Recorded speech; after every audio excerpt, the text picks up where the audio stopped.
but we spend more time with the residents and with the senior residents, so we learn more from them, but we learn discipline from the teachers.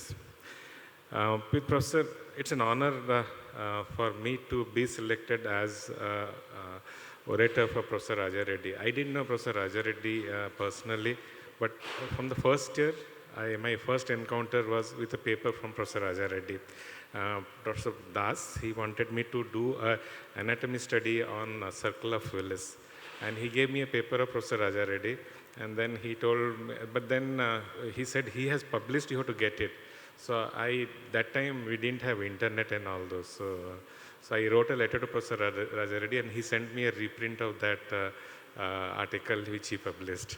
And so I know him in 1989 only through that communication.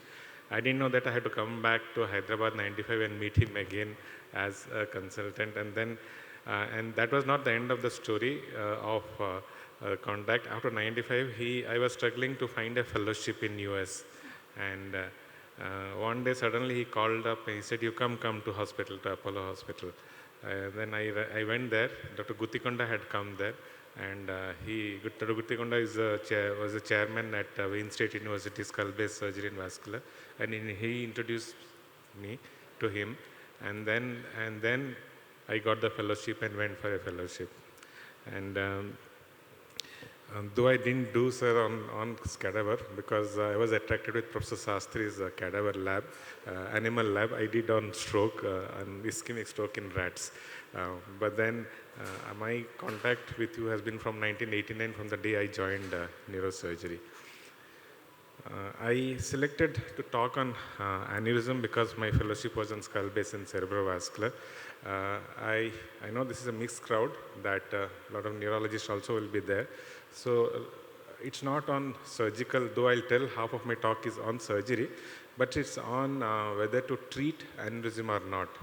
Most of the time surgeons, I think you'll think that I'll talk on coiling versus clipping. I think that's a 10-year-old history of fighting coiling versus clipping. Now with CT scan, MRI available every corner of the district, the detection of aneurysms has become very high. And any patient, he comes back, roams around with a 2 millimeter aneurysm, whether it has to be treated or not. He goes from pillars to post to all neurologists, neurosurgeon to be treated or not. And it's very difficult to decide a particular aneurysm, whether, what is the rate of growth of that aneurysm, is a chance of bleed or not, and how to give the correct advice to a patient. So the first half of my talk is in advising whether to treat or not, and then talk of whether to clip or coil. So that's the dilemma. The dilemma is not to clip or coil. The dilemma is to treat or observe the patient if a patient comes with an aneurysm to us. Now, incidental aneurysm has been almost 1 to 3% of the population. Is a very high incidence. It's because all headaches have a CT angio done and they come with an aneurysm. That doesn't treat them. That creates more headache for them. So all these years, we thought that only size is important. We told that, okay, any aneurysms more than 6 millimeter size, that only has a risk of bleed. Otherwise, you can safely sleep, no problem. But then, is it true that only size is important, or other things also are important? No, the size is accepted, but then if a patient comes with a polycystic kidney disease, and if he has a size of aneurysm which is less than 6 mm also, they have a high risk of bleed. So he cannot be told that, okay, you can be managed conservatively. Or if the aspect ratio is 1.6, I'll explain what is aspect ratio. Or if the size ratio is more than 3, then they also have a high risk of increase in the likelihood of growth of aneurysm and rupture. I'll explain in the consecutive slide what is aspect ratio and what is size ratio. Now all of us only concentrate on neck to width ratio to decide on clip and coil. We tell that if it's a narrow neck, it can be coiled. If it's a wide neck, probably surgery is better. The dome or neck to width ratio, what's dome and neck?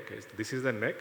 The width is the maximum diameter of the aneurysm. But aspect ratio is different. It's the height, it's not the width. the ratio of the height by neck is called aspect ratio, and if the aspect ratio is more than 1.6, they have a higher chance of growth or bleed, and they should be suggested treatment, either clip or coil. That's the second issue. Similarly, if the size ratio, now the aspect ratio can only be measured if it's a saccular aneurysm, it's a circular aneurysm. But if it's an irregular aneurysm like this, then one cannot use a aspect ratio, one has to use a size ratio. Size ratio is the maximum height of the aneurysm divided by the parent artery diameter. Like here, the diameter of the artery. So, and this, if it's more than 3, again, they have a high risk of rupture.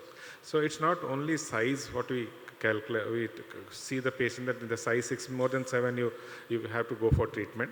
But you now has to look at aspect ratio as well as the size ratio also. Now, in 2015, this article came of how to treat an unruptured intracranial aneurysms. Means there is no controversy in ruptured aneurysm because it has to be treated, but what is the problem is the unruptured. Now, they came out with a score of multiple points telling that if the score difference is 3 or more, then there needs to be treated, but 2 or less is inconclusive. And this does not take into account all the factors. They could not predict what happens in a multiple aneurysm, or if it's an irregular aneurysm, or if there is a daughter bleb. So this paper came in this year in February. They have analyzed all the clinical CLCs, aneurysm risk, rupture prediction, because that is what is more important to know. Now, to understand the rupture prediction, there are 3 scales. One is that aspect ratio, what I already explained, size ratio is explained, and then the size, the maximum diameter. Now they tell it's not 7, it's 6.1 mm of the maximum diameter. Now if there is daughter plebs, again they have a higher risk of bleed. If there are multiple lobules, not a single, then they have a high risk of bleed. The other factor is doing a vascular imaging. If one does a contrast MR, contrast vascular imaging, which normally you do for vasculitis, but it's very common, it is also better to do it in aneurysm also. If the aneurysm wall enhances, then they have a higher risk of rupture, and those patients has to be treated rather than observed or follow up. So vascular imaging is important. So to look at the growth, it's what is called the ELAPSS scoring is done, where they take whether SH is there or not, what is the location of that, because the location, whether it's anterior circulation or posterior circulation, age of the patient, and population, means whether they're Indian or Japanese. Japanese have a higher risk of rupture, so that also has to be taken into account. Size and the shape, irregularity. And for predicting the rupture rate, one can take the phase score. Phase is population, hypertension, age, size, and SH and site. And whether to treat or not is the UIA ATS score, unruptured aneurysms treatment score. So all this has to be taken into consideration before suggesting a patient that one has to treat or not. So this is the score I told, means if there is a SH is there or not, the location of aneurysm.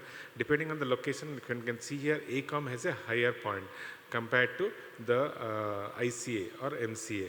Similarly, age, the age also is more than 70, it has a higher point. And Japanese population again have a higher point. Finland population still have a higher point, it's 5. So, and aneurysm size, the bigger the tumor, bigger the aneurysm, the higher is the chance of bleed. And the shape of the aneurysm and presence of hypertension or not. So one has to take all these factors into account before suggesting the proper treatment. Now this is an example which I taken from the literature, which shows that if here the ELAP score was high, and at follow-up the aneurysm size increased in size, whereas in this ICA aneurysm in the intracavernous, the ELAP score was low, and at follow-up also that never increased in size. This is how it helps us to decide whether what has to be advised to the patient. Now I explained you about the contrast MR or the vascular imaging. In a vascular imaging, one can see here that this aneurysm is, the wall is enhancing, whereas this aneurysm, the wall is not enhancing.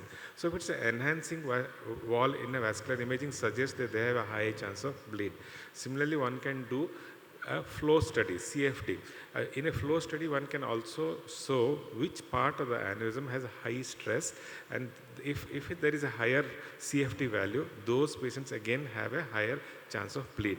So the CFD is not very popular in India, but vascular imaging is something which is done at many hospitals in India. So once we decide that a particular aneurysm is a high risk of growth or a high risk of rupture, then one has to decide on treatment. To decide on treatment, it's important to know the size of the neck and the dome.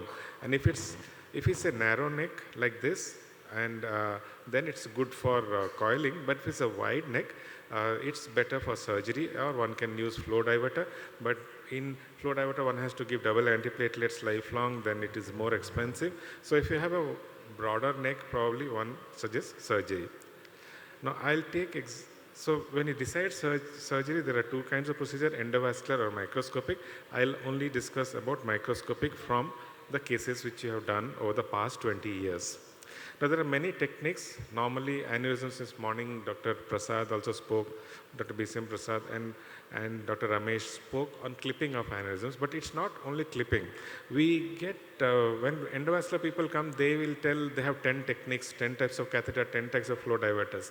We have, neurosurgeons have not marketing themselves by telling that what kinds of area of treatment we have. We just tell clipping. But it's not true. We have so many. We can do clip, we can reconstruct, we can do operate through the contralateral craniotomy, do bilateral multiple aneurysms in a single sitting. We can excise the aneurysm, do end-to-end anastomosis, where all these are done when endovascular is not feasible. We can do a bypass with flow alteration. This is a